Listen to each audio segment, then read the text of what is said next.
Hello and welcome to the John Ark Show.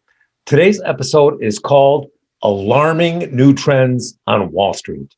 Before we begin, I want to encourage you to subscribe, like, comment, and follow us.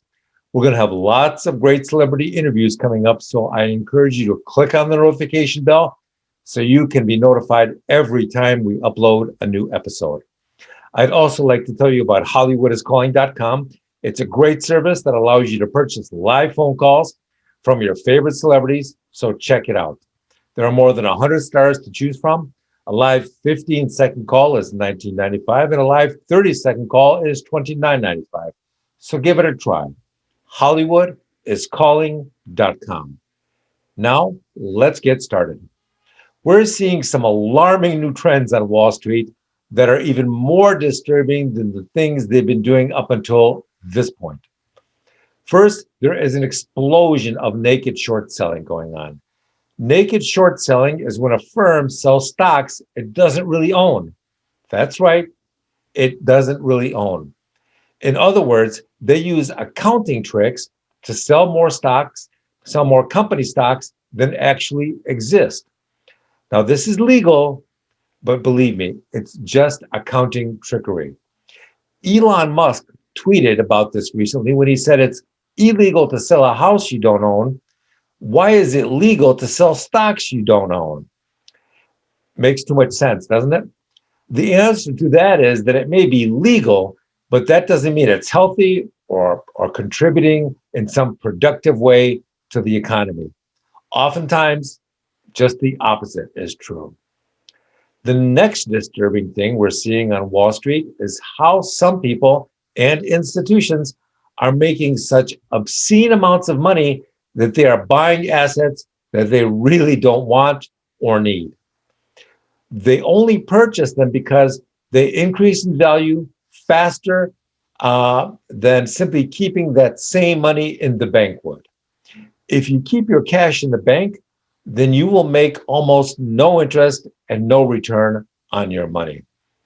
So what they do is they will go out and purchase a $30 million apartment that they'll never move into, or a $60 million piece of art that they will store outside of the country in order to cut their tax liability.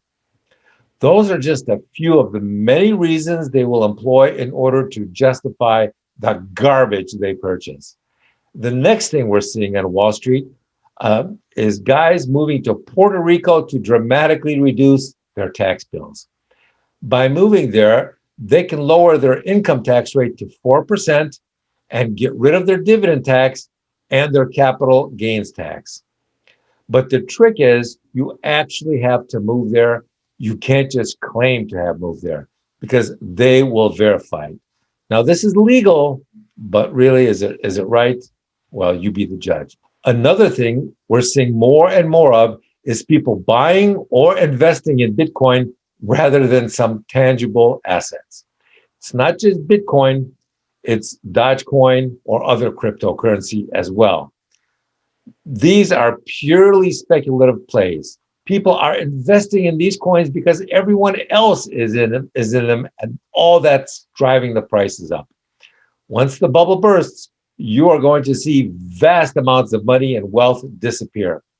In my opinion, anyone who invests more than 1% of their portfolio into cryptocurrency is begging for trouble, because when these prices crash, they will crash fast and hard and leave people in a state of shock. Now, here's the weird thing about cryptos.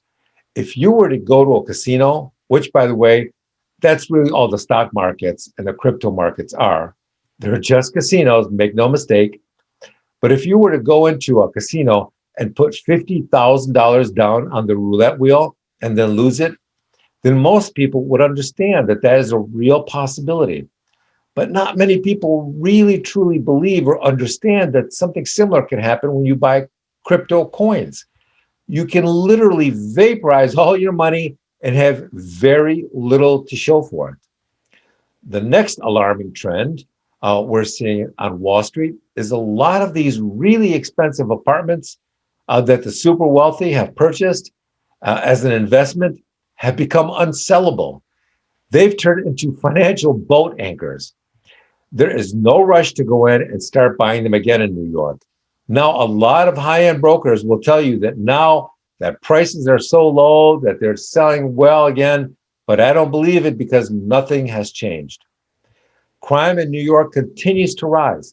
Homelessness continues to rise. Unemployment is horrific and getting worse. Thousands of stores and restaurants and retail shops have permanently closed. What is the driving force that is suddenly convincing the super rich that things are going to be great again in a few years and cause them to go back and drop 10 or 20 million on an apartment? There is no real factual data driven driving force. Now, the real estate agents would have you believe that people are buying them now because they believe that within 3 to 5 years, the values will be higher than ever. But my question is, why would you believe that? Many of the people who fled New York have lost most of their money, their businesses, their investments, their marriages. Why would sane people come back and try and risk that again? For what? For the sentimentality of Broadway or Central Park or some old memories? Really? Well, how many people could afford to take a second gamble like that, especially once they've lived in the Florida sun for a while? Why would they want to surrender that for the taxes and the crime and the insanity of New York? Now, here's something that no one wants to talk about, but it is deadly serious and it is being fueled by Wall Street venture capital money.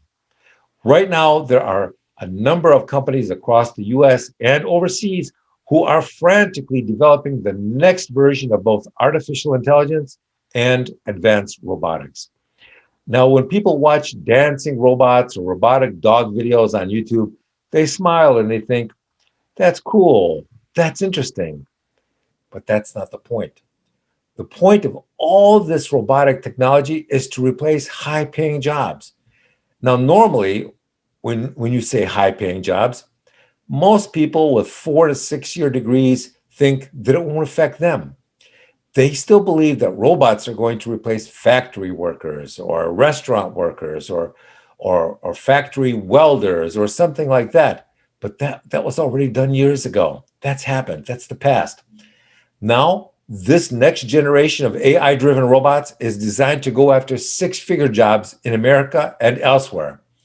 They're going to be replacing human accountants, bookkeepers, airline traffic controllers, cross-country truck drivers, cab drivers, anesthesiologists, lab workers. They're also going to be replacing nurses, social workers, and in just a few years, they'll also be replacing prostitutes. Now, before you laugh too hard at that one, you should know something. The current generation of sex robots is already disturbingly good looking, and they're only one or two versions away, 1 or 2 generations away from being completely attractive and acceptable for 90% of the population out there. Here's the other thing. Most cities and states now ban human prostitution, but once you have robotic prostitutes, it's going to be much more difficult for the courts to ban or outlaw them. The reason for that is that climbing on a robotic prostitute will essentially be the same thing as climbing on a theme park ride. How will one be different from the other? And once the courts are unable to render robotic prostitution illegal, what's to prevent them from opening massive robotic brothels the size of shopping malls all around the country where people can have a relationship with any kind of robot that they want? The US has an estimated 1 million human prostitutes, and there are an estimated 50 million prostitutes around the world. What happens when they all lose their jobs? What will they do for a living? Where will they find jobs next? The next problem we have is with criminals. What happens when Wall Street companies start funding robots that are capable of such incredible things that they can easily be appropriated and reprogrammed by criminals to engage in crimes? Let's say you catch one of these criminals committing a crime. If you can't figure out who owns it, then who do you prosecute for that crime? If you think that's nuts, then you should know that it's already happening. There are millions of software bots out there scouring the internet every day looking to steal your money or property in some way.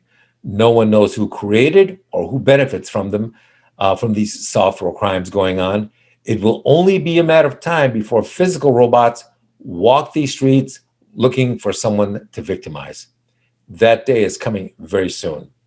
I want to thank our viewers for watching and tell you that we're going to have more great celebrity interviews and more breaking news stories coming up in the future. So we want to encourage you to subscribe to our channel and click on the notification bell so you can get notified every time we post a new story.